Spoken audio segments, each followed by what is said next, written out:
ഓം ശാന്തി.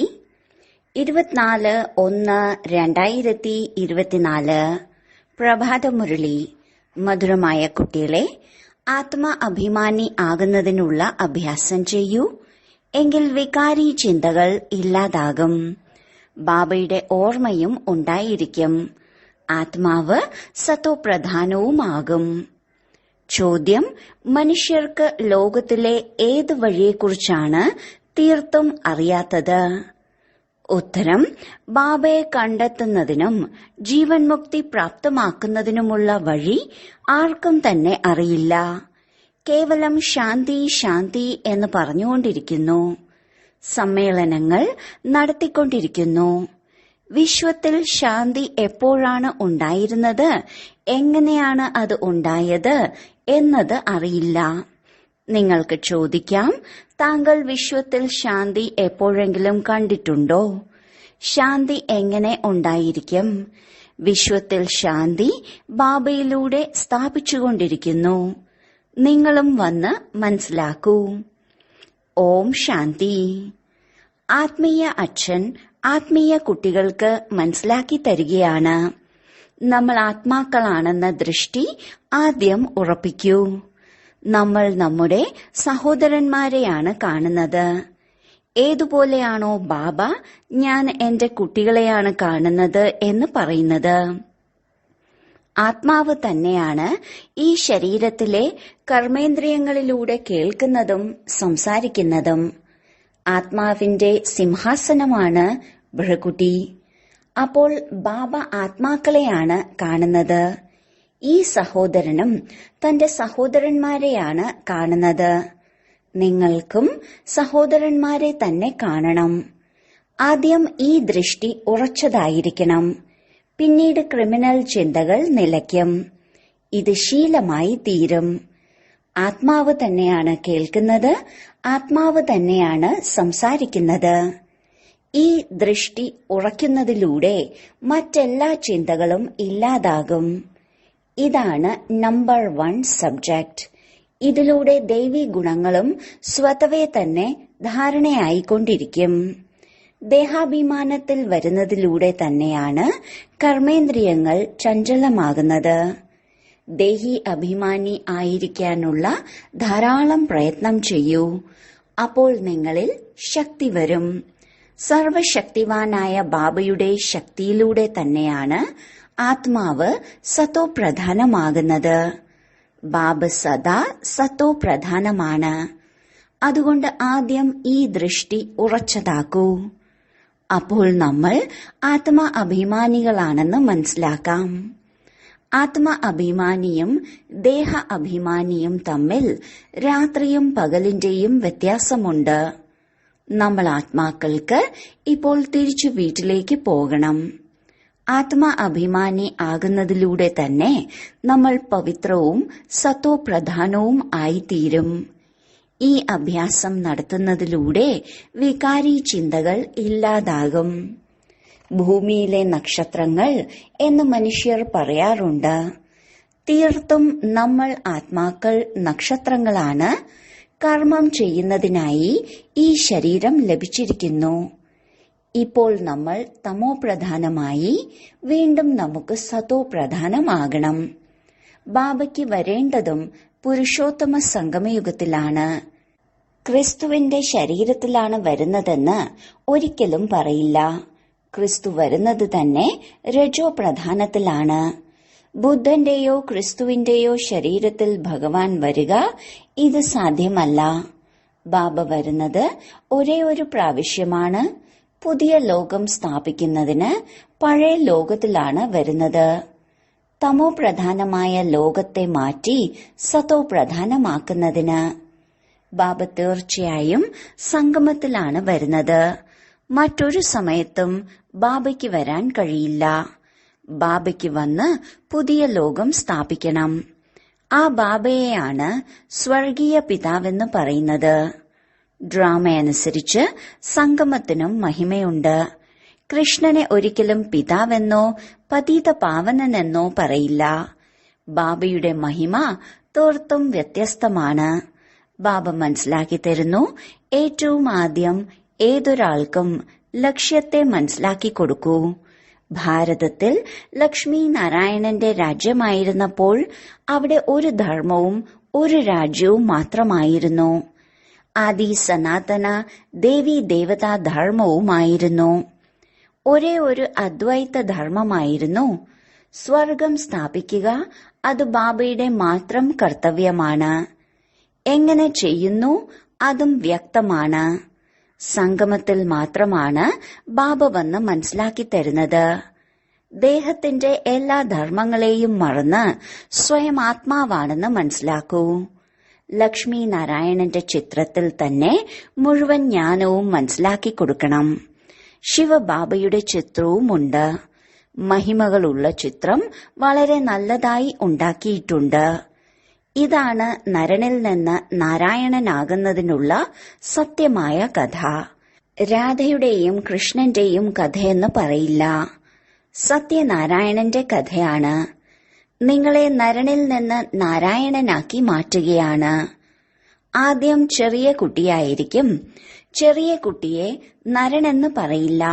നരനെന്ന് നാരായണനെയും നാരിയെന്ന് ലക്ഷ്മിയെയുമാണ് പറയുക. നിങ്ങൾ കുട്ടികൾ ഈ ചിത്രം വെച്ച് തന്നെ മനസ്സിലാക്കി കൊടുക്കണം. സന്യാസിക്ക് ആദി സനാതന ദേവീദേവതാ ധർമ്മം സ്ഥാപിക്കാൻ കഴിയില്ല. ശങ്കരാചാര്യർ വരുന്നത് തന്നെ രജോ പ്രധാന സമയത്താണ്. അദ്ദേഹത്തിന് രാജയോഗം പഠിപ്പിക്കാൻ സാധിക്കില്ല. ബാബ വരുന്നത് സംഗമത്തിലാണ്. പറയുന്നു, അനേക ജന്മങ്ങളുടെ അന്ത്യത്തിന്റെയും അന്ത്യത്തിലാണ് ഞാൻ പ്രവേശിക്കുന്നത് എന്ന്. മുകളിൽ ത്രിമൂർത്തിയുമുണ്ട്. ബ്രഹ്മാവ് യോഗത്തിലിരിക്കുന്നു. ശങ്കരന്റെ കാര്യം തന്നെ വേറെയാണ്. കാളപ്പുറത്ത് സഞ്ചരിക്കാൻ കഴിയില്ല. ബാബയ്ക്ക് ഇവിടെ വന്ന് മനസ്സിലാക്കി തരണം. വിനാശവും ഇവിടെ തന്നെയാണ് ഉണ്ടാകുന്നത്. മനുഷ്യർ വിശ്വത്തിൽ ശാന്തി വേണമെന്ന് പറയുന്നു. അത് സംഭവിക്കാൻ പോകുന്നതാണെന്ന് ബുദ്ധിയിൽ വരുന്നുണ്ട്. ചിത്രങ്ങൾ വെച്ച് നിങ്ങൾ നല്ല രീതിയിൽ മനസ്സിലാക്കി കൊടുക്കാൻ സാധിക്കും. ശിവന്റെയും ദേവതകളുടെയും ഭക്തർക്ക് മനസ്സിലാക്കി കൊടുക്കണം. അവർ പെട്ടെന്ന് അംഗീകരിക്കും. ബാക്കി പ്രകൃതിയെയും ശാസ്ത്രങ്ങൾ മുതലായവയെയും മാനിക്കുന്നവരുടെ ബുദ്ധിയിൽ ഈ കാര്യം ഇരിക്കുകയില്ല.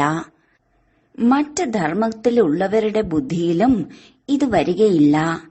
ആര് കൺവേർട്ടായിപ്പോയോ അവർ തിരിച്ചുവരും. അവരെക്കുറിച്ച് ചിന്തിക്കേണ്ടതില്ല. ദേവതാധർമ്മത്തിലുള്ളവരും വളരെയധികം ഭക്തി ചെയ്തവരും അവരുടെ ധർമ്മത്തിൽ വളരെ ഉറച്ചവരായിരിക്കും.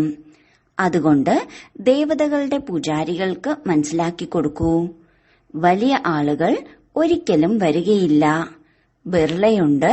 ഇത്രയും ക്ഷേത്രങ്ങളെല്ലാം ഉണ്ടാക്കുന്നുണ്ട്. എന്നാൽ അവർക്ക് ജ്ഞാനം കേൾക്കാനുള്ള സമയം തന്നെ എവിടെയാണുള്ളത്? മുഴുവൻ ദിവസവും ബുദ്ധി ജോലിയിൽ മുഴുകിയിരിക്കുന്നു. പണം ധാരാളം ലഭിക്കുമ്പോൾ ക്ഷേത്രമുണ്ടാക്കുന്നതിലൂടെയാണ് ധനം ലഭിക്കുന്നതെന്ന് അവർ വിചാരിക്കുന്നു. ദേവതകളുടെ കൃപയാണ് എന്ന്. നിങ്ങളുടെ അടുത്ത് ആരെങ്കിലും വന്നാൽ ലക്ഷ്മി നാരായണന്റെ ചിത്രം അവരെ കാണിക്കൂ. പറയൂ, നിങ്ങൾ വിശ്വത്തിൽ ശാന്തി ആഗ്രഹിക്കുന്നുവെങ്കിൽ വിശ്വത്തിൽ ശാന്തിയുള്ള രാജ്യം ഈ ലോകത്തിൽ ഉണ്ടായിരുന്നു. ഈ സമയം മുതൽ ഈ സമയം വരെ സൂര്യവംശി രാജധാനിയിൽ വളരെ ശാന്തിയുണ്ടായിരുന്നു. പിന്നീട് 2 കല കുറയുന്നു. മുഴുവൻ ആധാരവും ഈ ചിത്രങ്ങളിലാണ്. ഇപ്പോൾ നിങ്ങൾ വിശ്വത്തിൽ ശാന്തി ആഗ്രഹിക്കുന്നു. എവിടേക്ക് പോകും? വീടിനെക്കുറിച്ച് യാതൊന്നും അറിയില്ല. നമ്മൾ ശാന്തസ്വരൂപരായ ആത്മാക്കളാണ്. മൂലവതനത്തിലാണ് വസിക്കുന്നത്. അതാണ് ശാന്തിധാമം. അത് ഈ ലോകത്തിലല്ല. അതിനെയാണ് നിരാകാരി ലോകം എന്ന് പറയുന്നത്. ബാക്കി വിശ്വമെന്ന് ഈ ലോകത്തെ തന്നെയാണ് പറയുന്നത്. വിശ്വത്തിൽ ശാന്തി പുതിയ ലോകത്തിലാണ് ഉണ്ടാകുക. ഇവരാണ് വിശ്വത്തിന്റെ അധികാരികൾ. പാവപ്പെട്ടവർ ഈ കാര്യങ്ങൾ നല്ല രീതിയിൽ മനസ്സിലാക്കും. ചിലർ പറയാറുണ്ട്, ഈ വഴി വളരെ നല്ലതാണ്. ഞങ്ങൾ അന്വേഷിച്ചു കൊണ്ടിരിക്കുകയായിരുന്നു. വഴിയെക്കുറിച്ചേ അറിയില്ല, പിന്നെങ്ങനെ അന്വേഷിക്കും?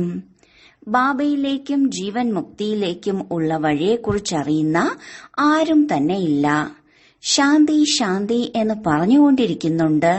എന്നാൽ ശാന്തി എപ്പോഴാണ് ഉണ്ടായിരുന്നത്, എങ്ങനെയാണ് ഉണ്ടായത്, ആർക്കും തന്നെ അറിയില്ല. എത്ര സമ്മേളനങ്ങളെല്ലാമാണ് നടത്തുന്നത്. അവരോട് ചോദിക്കണം, എപ്പോഴെങ്കിലും നിങ്ങൾ വിശ്വത്തിൽ ശാന്തി കണ്ടിട്ടുണ്ടോ? അതായത് വിശ്വത്തിൽ ശാന്തി എങ്ങനെയാണ് ഉണ്ടായിരുന്നത്?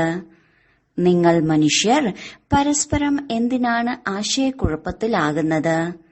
സമ്മേളനങ്ങൾ നടത്തിക്കൊണ്ടേയിരിക്കുന്നു. ഉത്തരം എവിടെ നിന്നും ലഭിക്കുന്നില്ല. വിശ്വത്തിൽ ശാന്തി ഇപ്പോൾ ബാബയിലൂടെ സ്ഥാപിച്ചുകൊണ്ടിരിക്കുന്നു. നിങ്ങൾ പറയുന്നുണ്ട്, ക്രിസ്തുവിന് 3000 വർഷങ്ങൾക്ക് മുമ്പ് സ്വർഗം ഉണ്ടായിരുന്നു. അപ്പോൾ അവിടെ തന്നെയായിരുന്നു ശാന്തി ഉണ്ടായിരുന്നത്. അഥവാ അവിടെയും അശാന്തി ആയിരുന്നുവെങ്കിൽ ശാന്തി പിന്നീട് എവിടെ നിന്ന് ലഭിക്കും?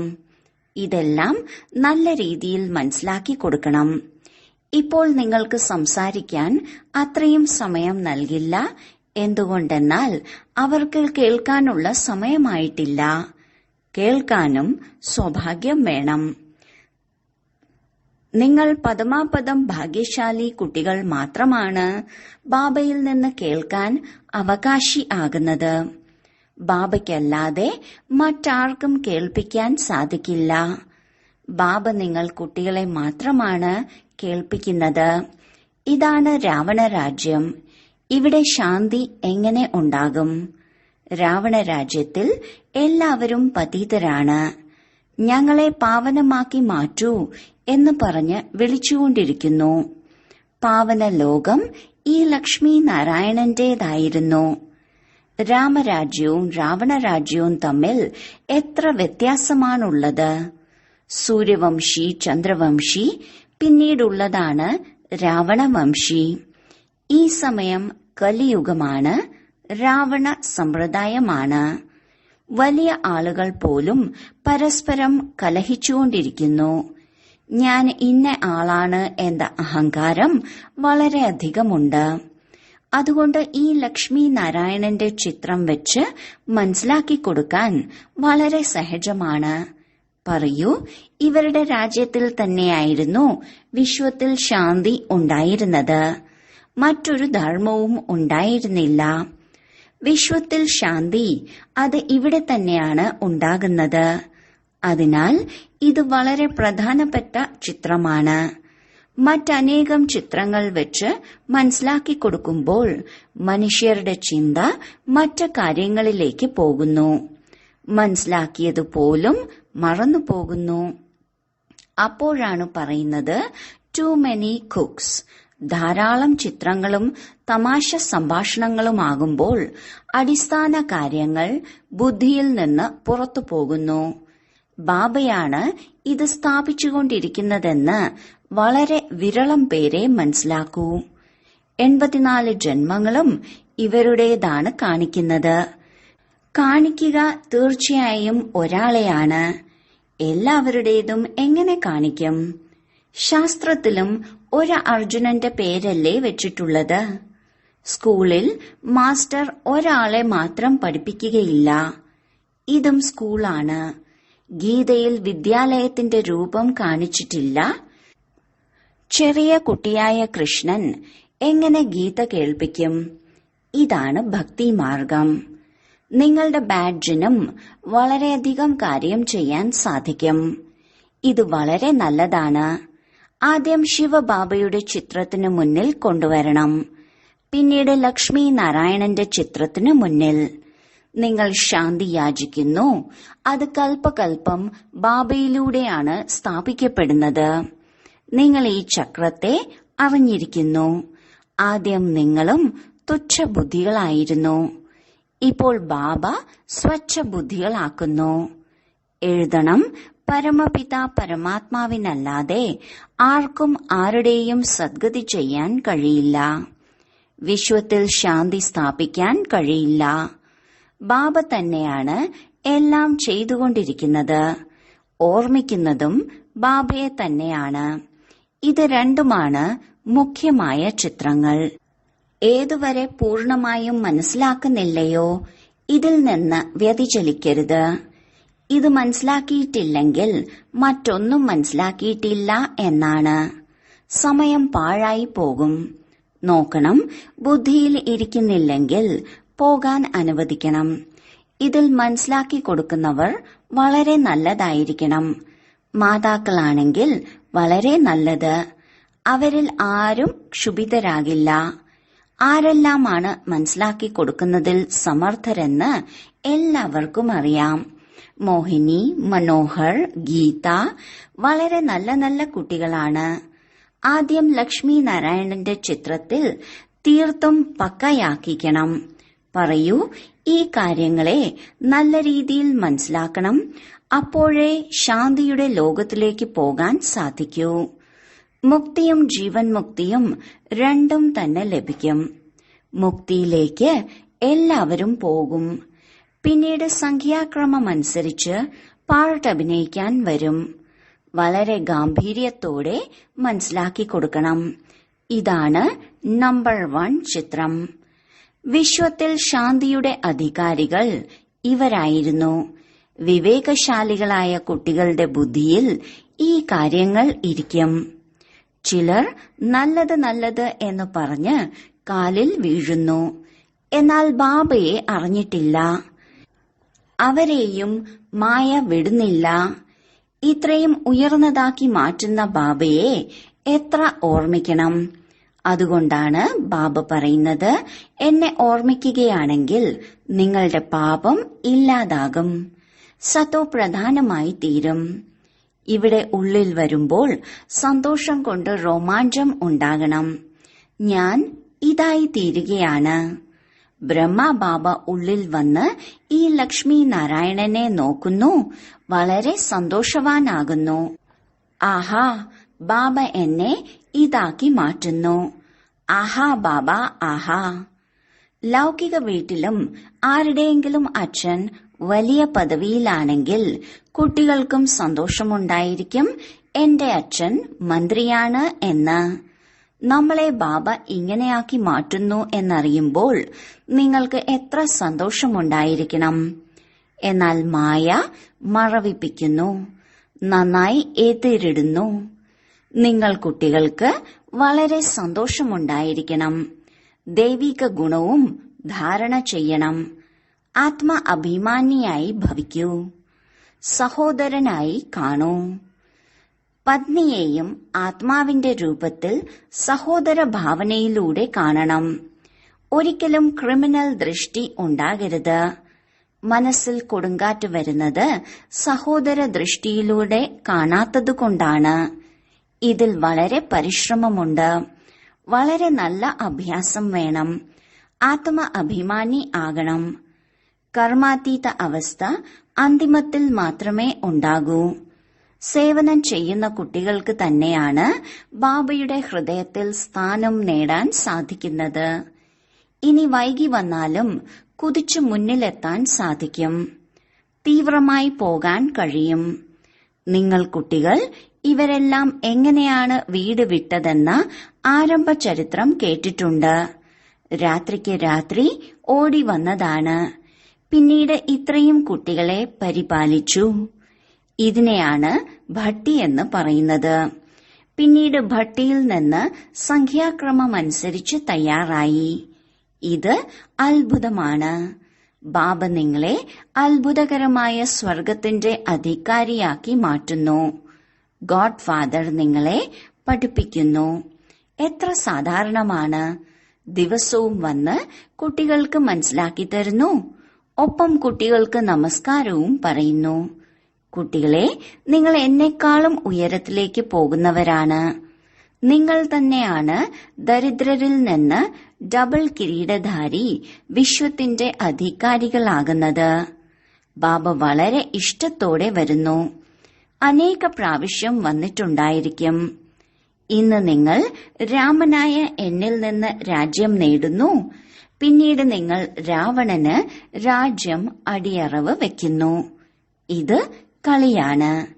ശരി, മധുരമധുരമായ ഭാഗ്യനക്ഷത്രങ്ങൾക്ക് മാതാപിതാവായ ബാബ്ദാദയുടെ സ്നേഹസ്മരണകളും സുപ്രഭാതവും.